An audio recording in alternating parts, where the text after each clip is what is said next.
What is up, boys? I have been working hard on the PTR to bring you the very best rogue farms for Phase 4 and Season of Discovery. Some of them, like the farm you're looking at now for the pattern rogue of the Archmage and the recipe Greater Fire Protection Potion, are old farms, but some of them are brand new farms. Never before possible that now are because of changes in Season of Discovery. So stay tuned because I have got some very, very exciting rogue content coming up for you guys.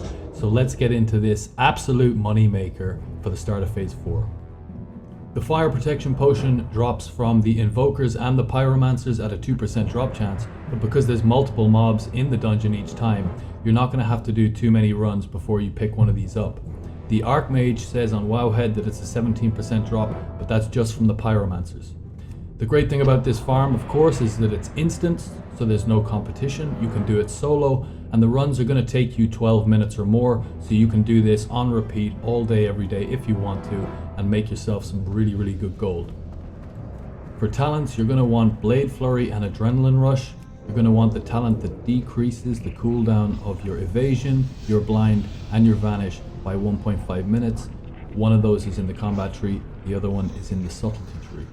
For consumables, you're going to want the normal Fire Protection Potion, of course healing potions, and the Gift of Arthas.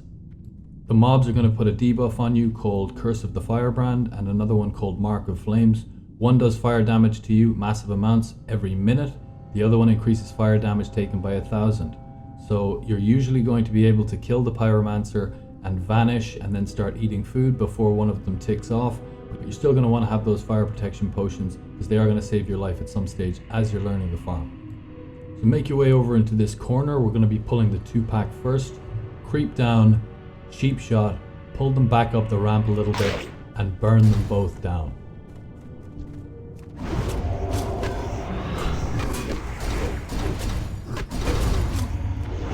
I would recommend crippling poison as they are going to walk away, run away as they're dying, and if they pull those packs, you are going to die.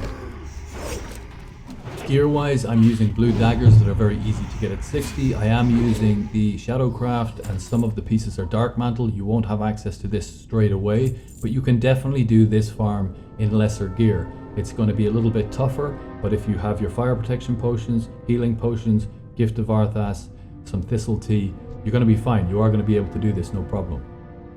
So this second pack, we're going to take the ones on the left first. The melee mob in here hits like an absolute truck. You want to sap or blind that mob. Whatever mob is closest to the wall is the one that you're going to sap. The mob that is closest to the other pack is the one that you're going to blind.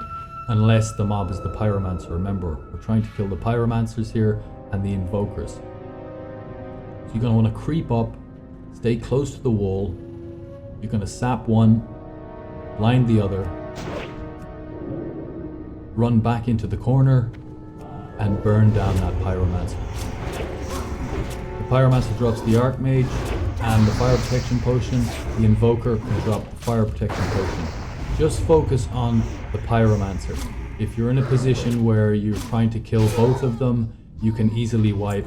It's easier to just focus on the Pyromancer as you're learning this grind.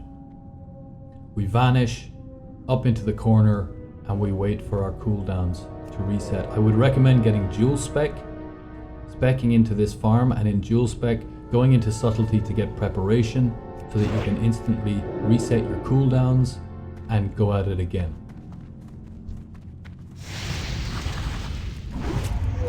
Again, we sap, we blinded, and we're burning down the Pyromancer. This mob does drop the recipe for Greater Fire Protection Potion, but my bags were full and I couldn't pick it up.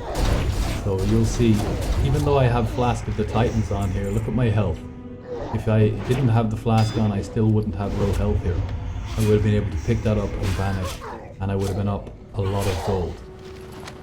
You can see I'm not using any of the Winterfall Firewater, any of the big pots. I wanted to show you that this farm is absolutely possible with minimal gear and minimal consumables, so get out there and make some gold.